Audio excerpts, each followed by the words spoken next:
Hey folks, Eric the old jarhead here.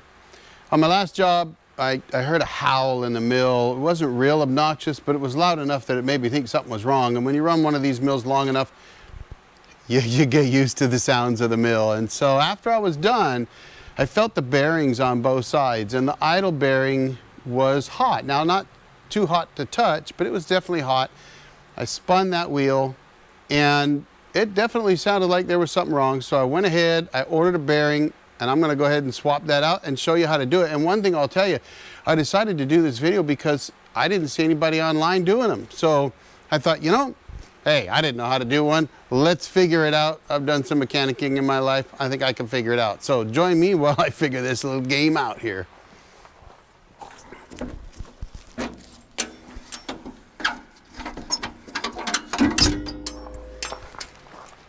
All right. So you can't really hear it. Doesn't sound quite right, but you got the belt on. So let's take this belt off.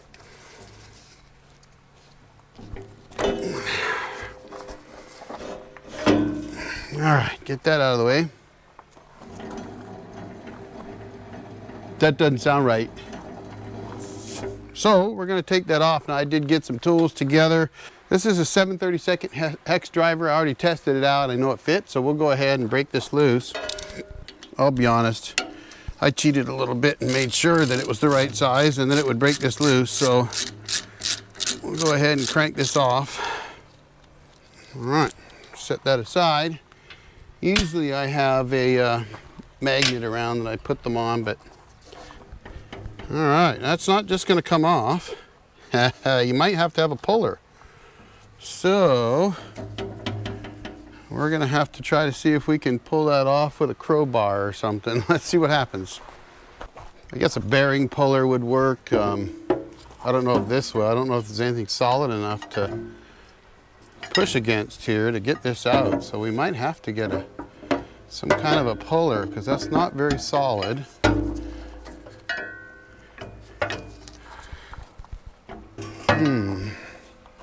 Definitely not anywhere solid to push against, but it's not going to just pop off. But there are some nuts and bolts here on this plate right here, so perhaps if I take that off, I can use a drive pin of some kind.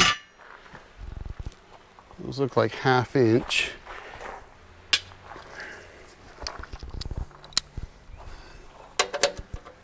That's the right size for that one. We got 1/2 inch here.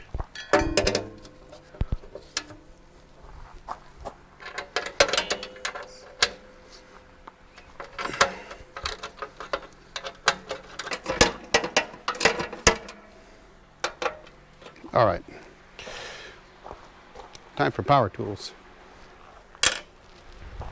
And we'll use a magnet. Makes more sense. Don't lose things that way. Don't need a mystery.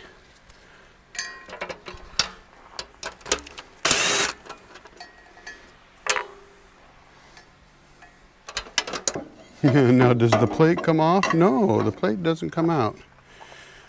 1, 2, 3, 4, 5, 6. 1, 2, 3, 4, 5, 6. All right, there we go, all 6. So now,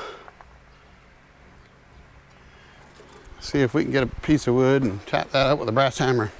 All right, let's see if we can convince this guy to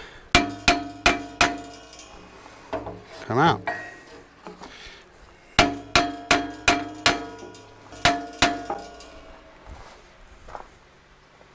Not get very far. Oh, I think we need a bearing puller. You know, I've had one of those before. Okay, I found my bearing puller. It was in the auto parts store. It's really strange. I don't know what it was doing there, but you know what? We found it.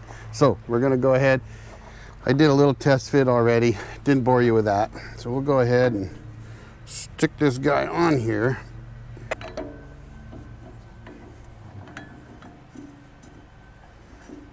These little claw type deals are all right. They work okay.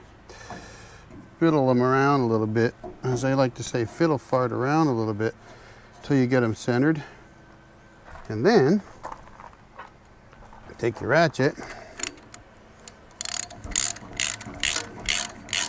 and start tightening them up. But of course you want to get them, oops, there she goes, coming off.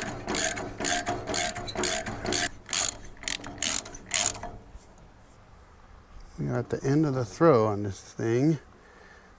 That's always nice. You can adjust these. We may be able to just pop it off at this point. So we're going to try that.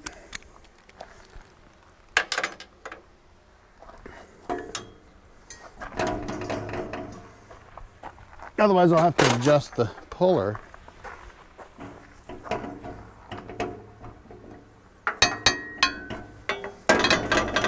Look at that, it came right off. All right.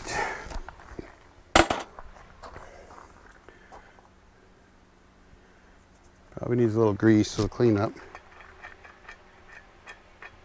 All right, so there you go. I don't know how well you can see that. It does not sound good. So now we've got to pop that keeper out. So we'll set this down.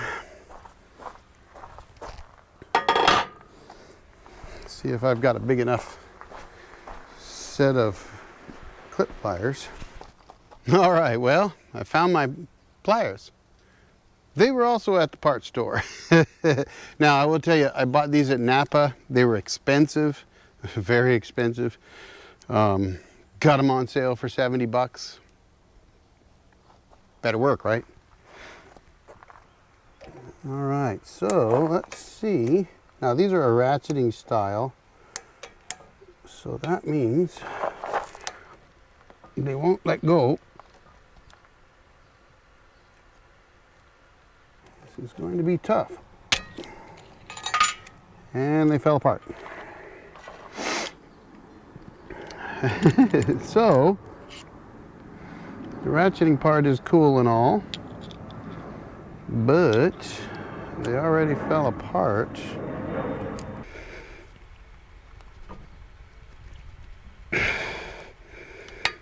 Almost had it. This is probably a two-person job, but I'm an old jarhead.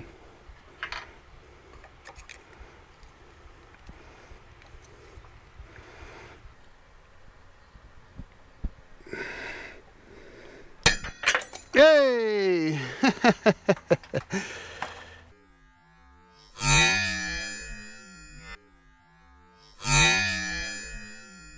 Didn't even get hit in the face. Look at that. The ring went flying, the tools went flying. Whew. All right.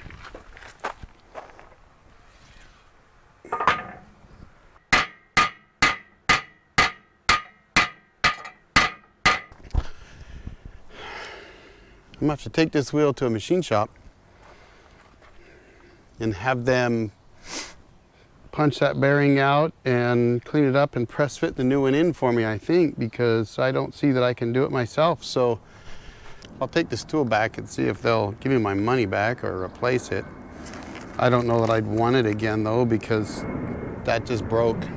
I don't think I want it replaced because it'll just break again. So it works, but it broke. I think that's something that we can get done. I'll see if I can get a machine shop to press that bearing out and put the new one in so that I can get this sawmill back up and running. So hang in there. Let's see what happens. All right, folks. Well, since I couldn't change out my Bandwheel bearing myself, which I kind of knew was going to happen, I've got to go to the machine shop and see if they've got it done and go pick it up. So we're going to do that right now. I'm going to go get this done.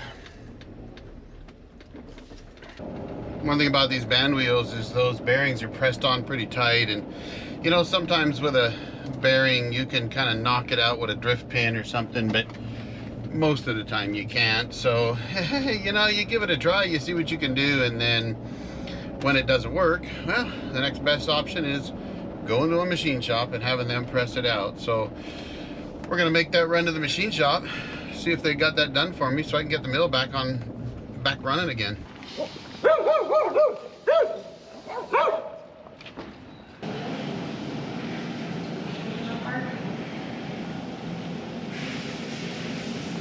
It's like Schuster bearing. Schuster?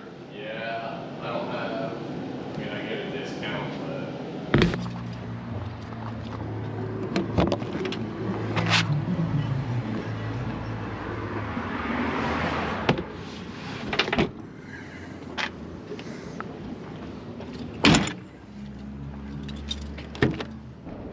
All right, Pasco machine came through. All right, folks. Well, it's been a little while.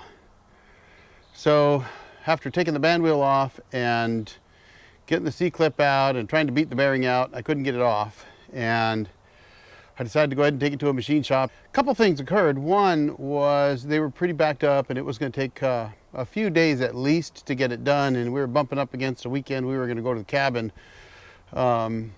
So the best case scenario was it would get done the day we were leaving for the cabin, and I decided that's okay, that's fine, I'll get it when we get back. The first thing I need to do is I got to put this plate back on right here. So I'm going to get that plate put back on, then we're going to get this bandwheel on. So stand by, we'll get this done. I got to remember how that goes. That goes right there. So pretty straightforward operation. You know, I also have a split thumb. I cut my thumb open. And I will tell you that I actually don't believe you need to take the plate off to do this job. I did it because I thought it was going to help. It didn't, so it was just extra work. Kind of like digging holes. I'm good at digging holes, and my wife says, you know, jarheads, we dig a lot of holes. And I need to find that hole. There we go. And I guess it's kind of like this, where you go, oh, I think this needs to come off, so you take it off and find out later. No, it didn't need to come off. Okay, good to go. All right, now the first thing wood-mizer told me was to put a little anti-seize on this surface. How much is a little? It'll come off easier, they say. I probably don't need that much, so I'll probably wipe some of that off. I will tell you that I've talked to others who have done this, and they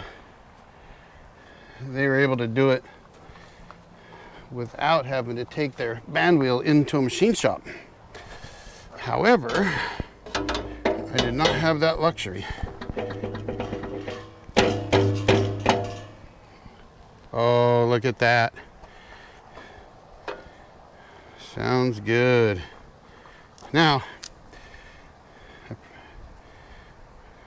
probably could put some anti-seize on that, but I think we'll just put a little bit off the rag on there. I say a little goes a long ways.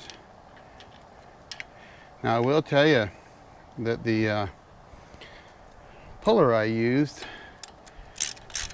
kind of pushed in the threads a little bit, but not bad. It went right in, so I guess it didn't do any damage.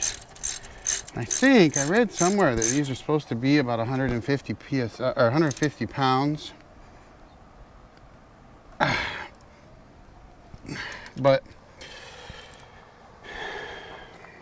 with these little hex drivers, you can't put a lot of pressure on those anyway. So my guess is that due to the way that spins, it's you know, it's not gonna back that off. So I make sure it's tight, but I think that's good enough. We don't want to strip it. All right, and that's it.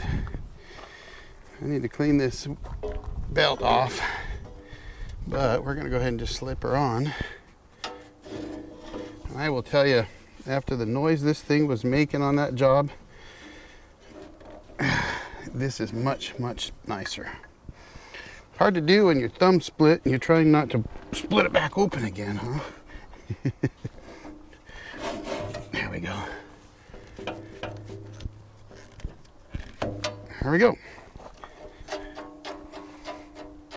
Folks, we got it done. And you know what? There's more blood involved. Oh, good Lord. You know, I guess you ain't doing it right if you don't take a chunk out of yourself like that. Is what it is. All right. Suburban 30. Time to take a break and hobble back up to the top and get this video put together for you. So, as always, folks, if you find this interesting, if you find it of value, if you have to stop a bleed, if you have to replace a bandwheel bearing, normally you should be able to punch those out by yourself like I was trying to do earlier. Sometimes they get frozen and you got to press them out. Some guys will use like a big bottle jack and a forklift. Crossroads off of Forestry Forum was telling me that. But in this case, I went ahead and paid the shop. It actually ended up costing me $118 for them to do it. They had to make a tool to fit so that they could get that bearing pressed out of there. And it didn't take them long once they got a tool to sit right in the press. They've got the equipment to do it. But hopefully they put some anti-seize on it. I didn't ask them to. Probably should have. And if they had, then the next time around it would go a lot easier. I got to go and clean up this this second bleed I have and put some glue on that and then relax for the evening. So thanks for watching, folks. Y'all have a great day. The old Jarhead out.